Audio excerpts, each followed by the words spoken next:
తెలివితేటలు, వివేకం ఈ రెండూ ఒకటేనా లేక ఏమైనా తేడా ఉందా? ఈ ప్రశ్నకు సమాధానం మనకు ఒక సరదా జానపద కథలో దొరుకుతుంది. అవును, మనం మాట్లాడుకోబోయేది పరమానందయ్య గారు, ఆయన అతి తెలివిగల శిష్యుల గురించే. ఈ కథ భలే నవ్విస్తుంది, కాని చివర్లో మాత్రం మనల్ని బాగా ఆలోచనలో పడేస్తుంది. అసలీ కథలో మనం చూడబోయే అసలైన ప్రశ్న ఏంటంటే, ఒక గురువుకి తన శిష్యుల మీద అపారమైన గర్వం, నమ్మకం ఉన్నాయి. అదే సమయంలో శిష్యులకేమో తర్కం పేరుతో ఓ రకమైన అతి తెలివి ఉంది. ఈ రెండు కలిస్తే ఏమవుతుంది? ఆ సంఘర్షణలోనే అసలు మజా, అసలైన గుణపాఠం కూడా ఉంది. పదండి, కథలోకి వెళ్ళిపోదాం. సరే, కథ ఎక్కడే మొదలవుతుంది. మన పరమానందయ్య గారు ఆయన శిష్య బృందంతో కలిసి ఒక ఊర్లో అడుగుపెట్టారు. అది కూడా ఎప్పుడంటే పవిత్రమైన కార్తీకమాసం. ఇంకేముంది, ఊరంతా భక్తితో నిండిపోయింది. పురాణ ప్రవచనం వినాలని అందరూ ఎంతో ఆసక్తిగా ఎదురుచూస్తున్నారు. సరిగ్గా అప్పుడే గురుగారిని చూసి ఆయనే సరైన వ్యక్తి అని ఫిక్సైపోయి వెంటనే ఆహ్వానించారు. ఇక్కడే ఉంది అసలు ట్విస్ట్. పరమానందయ్య గారికి తన శిష్యులంటే మామూలు గర్వం కాదు, అపారమైన గర్వం. వాళ్ల పాండిత్యం ముందు ఎవ్వరూ నిలబడలేరని ఆయన నమ్మకం. వాళ్లని ప్రపంచానికి గొప్ప పండితులుగా పరిచయం చేయాలనేది ఆయన కోరిక.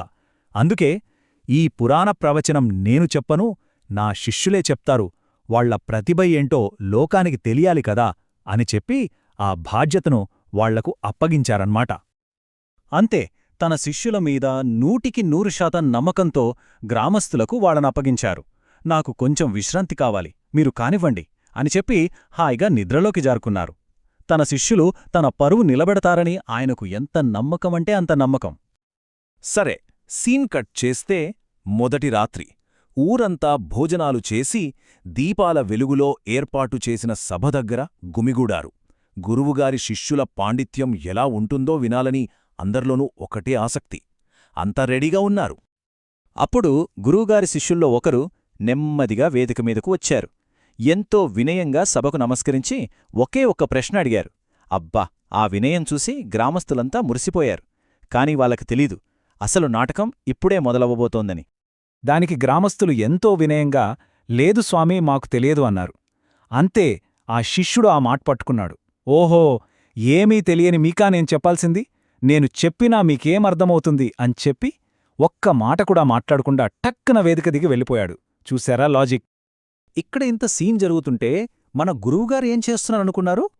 తన శిష్యులు అద్భుతంగా ప్రవచనం చెప్తున్నారని తీయటి కలలు కంటూ హాయిగా గురకపెట్టి నిద్రపోతున్నారు. పాపం గ్రామస్తులకి ఏం చేయాలో అర్థం కాలేదు. గురువుగారి నిద్ర పాడు చేయడం ఎందుకని నిరాశతో వాళ్ళిళ్లకు వాళ్ళు వెళ్ళిపోయారు. సరే, ఒక రోజు గడిచింది. ఇప్పుడు రెండో రాత్రి. మొదటి రోజు జరిగిన అవమానాన్ని గ్రామస్తులు అస్సలు మర్చిపోలేదు. ఈసారి ఆ శిష్యుడి తర్కానికి అస్సలు చిక్కకూడదు అని గట్టిగా డిసైడ్ అయ్యారు. ఎలాగైనా పురాణం వినాల్సిందే అని ఒక కొత్త ప్లాన్తో సభకొచ్చారు. ఈసారి మరో శిష్యుడు వేదికెక్కాడు. మరి అతను ఏమడిగాడో ఊహించగలరా? కరెక్ట్, మళ్ళీ అదే ప్రశ్న. గ్రామస్తులు ఈసారి మేం రెడీ అన్నట్టు ఒకరినొకరు చూసుకుని తమ ప్లాన్ అమలు చేయడానికి సిద్ధమయ్యారు. ఈసారి గ్రామస్తులు చాలా తెలివిగా మాకు అంతా తెలుసు అని గట్టిగా తలలూపారు. కాని ఈ శిష్యుడు వాళ్లకంటే ఒక ఆకు ఎక్కువే చదివాడు.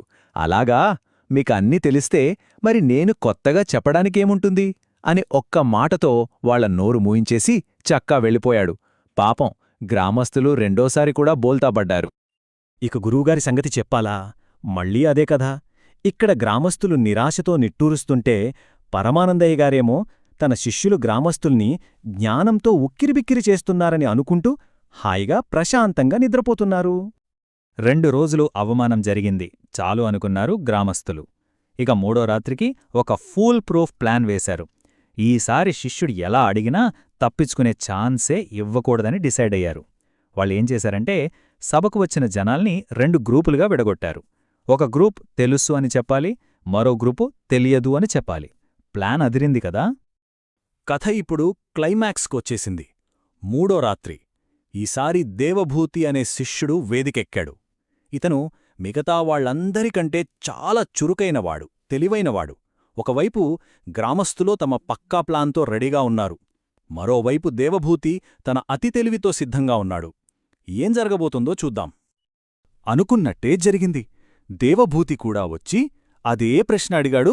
నేను చెప్పబోయే పురాణం మీకు ఎరుకేనా అని. గ్రామస్థులు ఓకే, టైమొచ్చింది అన్నట్టుగా ఒకరికొకరు సైగలు చేసుకుని తమ ప్లాన్ ప్రకారం సమాధానమిచ్చారు. ప్లాన్ ప్రకారం సగం మంది మాకు తెలుసు అన్నారు, మిగతా సగం మంది మాకు తెలీదు అన్నారు. ఇప్పుడు శిష్యుడు అడ్డంగా బుక్కయ్యాడు అనుకున్నారందరూ. కాని దేవభూతి వాళ్లందరికంటే ఒకడుగు ముందున్నాడు.